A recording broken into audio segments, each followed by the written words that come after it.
ሰላም ተመልሰን መጥተናል። ዛሬ ደግሞ ለቫላንታይንስ ዴይ የሚሆን ስቴክ አሰራር ላሳያችሁ።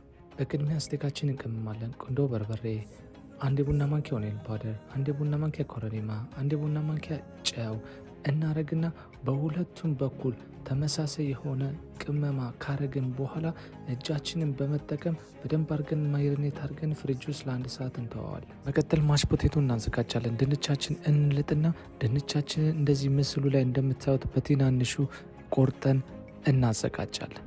አሁን ድስታችን ላይ ውሃ እናረግና እናዘጋጃለን። ከዛን ድንቻችንን እንጨምርና እናበስል። ድንቻችን ሲበስልልን ድንቻችንን ወደ ጎድጓዳ ሳህን እናረግና ድንቻችንን እንደዚህ ምስሉ ላይ እንደምታዩት በደንብ አርገን እናደቃለን።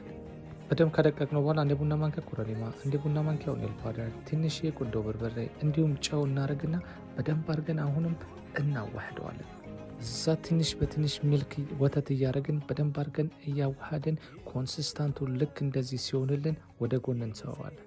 በመጨረሻም ስቴካችንን እናበስላለን። ስቴካችን ከጨመርን በኋላ እንደዚህ ምስሉ ላይ እንደምታዩት ፕሬሸር እናረግበትና ጎልደን ብራውን ከለር ሲሆን እንገለብጥና አንድ የገበታ ቅቤ እንዲሁም ነጭ ሽንኩርት እና ሮዝሜሪ እናረግና ትንሽ ፔስት አርገን በደንብ እናበስለዋለን። የስቴክ ስጋችን ሲበስልልን እናወጣውና ትንሽ እናሳርፈዋለን። በመጨረሻም ስቴካችን እንደዚህ በቆንጆ ሁኔታ ከስፓርገስ ከማሽ ፖቴቶ እንዲሁም ከስቴክ ሳስ ጋር አርገን አሳምረን እንደዚህ እናቀርባለን።